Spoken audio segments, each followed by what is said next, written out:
નમસ્કાર, અમારી news channel news for Kathiawad ને લાઈક કરો, શેર કરો અને સબસ્ક્રાઇબ કરો. News for Kathiawad. નમસ્કાર. બોટાદના ભદ્રાવડી ગામના રાગે ઓઇલ મિલના માલિક પોતાની બાઇક લઈને જતા હતા તે દરમિયાન કોઈ અજાણ્યા શખ્સો ફોરવ્હીલ કાર લઈને આવીને ઓઇલ મિલના માલિકની બાઇકને ટક્કર મારીને ઓઇલ મિલના માલિકને ગાડીમાં બેસાડી અપહરણ કરી ફરાર થતાં ઘટનાની જાણ થતાં એસપી સહિત પોલીસ કાફલો ઘટના સ્થળે પહોંચ્યો અને પોલીસને લોકેશન મળતા પોલીસે ગણતરીની કલાકોમાં અપહૃત યુવાનને વિંછિયાના સમઢિયાળા ગામેથી છોડાવ્યો હતો. ભદ્રાવડી ગામે રહેતા અને રાગે ઓઇલ મિલના માલિક વિપુલભાઈ શેખ નામના યુવક આજે સવારના 10 કલાકે ઓઇલ મિલથી પોતાની બાઇક લઈને જતા હતા ત્યારે થોડે દૂર જતા કોઈ અજાણ્યા શખ્સો ફોરવ્હીલર કાર લઈને આવ્યા હતા અને બાઇક સાથે કાર અથડાવી હતી અને ત્યારબાદ વિપુલભાઈને પકડીને કારમાં બેસાડી અપહરણ કરી નાસી છૂટ્યા હતા.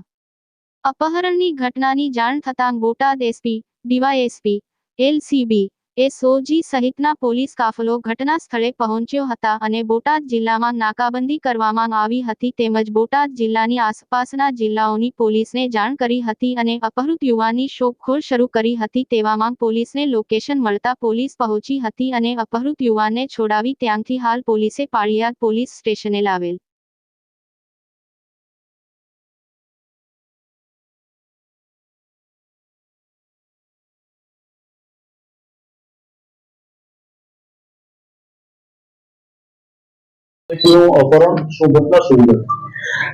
આજે બોટાદ પાસે આશરે 12 થી 15 કિલોમીટરના અંતરે ભદ્રાવડી ગામ આવેલું છે. ત્યાં સવારના 10 વાગે ભદ્રાવડી ગામના જ રાધે ઓઇલ મિલ ધરાવતા વ્યક્તિ છે નંદલાલભાઈ શેખ, એમનો દીકરો વિપુલનું અપહરણની ઘટના બની હતી. તરત જ બોટાદ જિલ્લા પોલીસને જાણ થતા જિલ્લા પોલીસની એલસીબી, એસઓજી અને અમારા ડીવાયએસપી મહર્ષિ રાવલ એમની સ્થાનિક પોલીસની ટીમો સાથે જગ્યા પર ગઈ. અમે બધા અલગ અલગ ટીમોમાં વહેંચી અને આજે અપહરણ થયેલ એવા વિપુલભાઈની શોધખોળ હાથ ધરે. એમાં તપાસ દરમિયાન હ્યુમન ઇન્ટેલિજન્સ તેમજ ટેકનિકલ સોર્સિસથી જાણવા મળેલું કે આની અંદર 2 વાહનોનો ઉપયોગ થયો છે. એટલે પોલીસની ટીમો આ બધી બાબતોને સાંકળી અને તપાસમાં લાગેલી હતી અને એ દરમિયાન અમારા સોર્સિસથી અને એમના જે સગાવાલા છે, જે વિપુલ છે એમના ભાઈ છે સંજયભાઈ, એમની આ કામે ફરિયાદ દાખલ કરવામાં આવી હતી. એટલે એમના પણ અમે સતત સંપર્કમાં હતા અને બોટાદ જિલ્લાની તમામ ટીમો એક સાથે કામ કરી અને ભોગ બનનાર છે વિપુલ નંદલાલ શેખ, એમને વિંછિયા તાલુકાનું સમઢિયાળા ગામ, ત્યાંથી બનાવ બન્યા પછી લગભગ 3.5 કલાકની અંદર છોડાવેલ છે. આરોપીઓ પોલીસની ટીમો સતત પાછળ હતી એટલે વાહન જગ્યા પર મૂકીને જતા રહેલા છે અને બીજી જે કંઈ પણ તપાસ છે એ હાલ ભોગ બનનાર છે એમને પૂછપરછ કરી, ફરિયાદીને પૂછપરછ કરી અને ચાલુ. કેટલા વાહન કબજે થયા અને અપહરણ કરવા પાછળનું કારણ શું? આરોપી વાહન, એક વાહન તો અત્યારે સમઢિયાળા બંધ હાલતમાં છે એટલે અમે ટો કરીને લાવશું. એ ક્રેટા ગાડી છે. એ સિવાયના જે વાહનો છે એની પણ અમે તપાસ ચાલુ છે, એ પણ ટૂંક સમયમાં કબજે કરવામાં આવશે.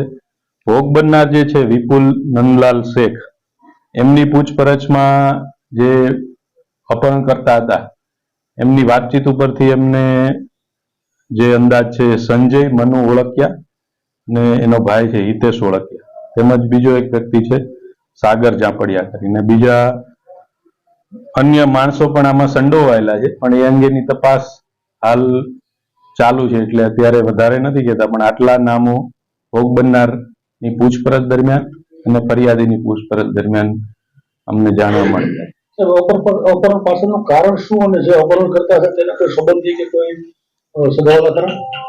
વિપુલભાઈ છે એ પોતે ભદ્રાવડીમાં એને એમના ફાધર ને લોકો રાધે ઓઇલ મિલ ધરાવે છે, પૌવાની પણ મિલ છે અને વિપુલભાઈની પૂછપરછ દરમિયાન એવું જાણવા મળ્યું છે કે એની પાસે પહેલા આ જે અપહરણકર્તાઓ છે એમને આ આખો બનાવ બન્યો એ દરમિયાન પહેલા 50 કરોડની માંગણી કરી અને પછી જ્યારે એને આ જગ્યા પર છોડી દેવામાં આવ્યો ત્યારે પણ છેલ્લે એવું કીધું હતું કે તું અમને આંગળિયું કરાવી દે 2 કરોડ.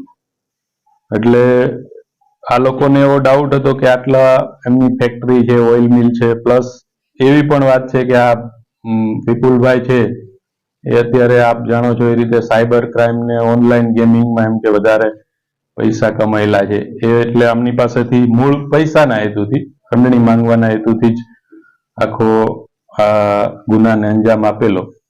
અને તપાસમાં એમના ભાઈ છે સંજયભાઈ, એમની પોલીસે BNS ની કલમ 140, 137, 54, 61, 351(3) અને 115(1) મુજબ ગુનો દાખલ કરી અને વધુ આગળની તપાસ હાથ ધરેલી. અપહરણ કરનાર મૂળ આરોપી ટોટલ કેટલા, કયા ગામના?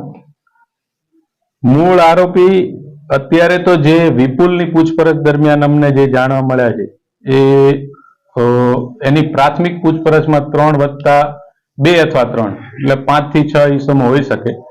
પણ ચોક્કસ તો જ્યારે આરોપીઓ પકડાય અને આ વિપુલની હજુ એ પણ અમે હમણાં જ લઈને આવ્યા છીએ એટલે ડિટેલમાં પૂછપરછ થાય ત્યાર પછી જ અમે કહી શકીએ.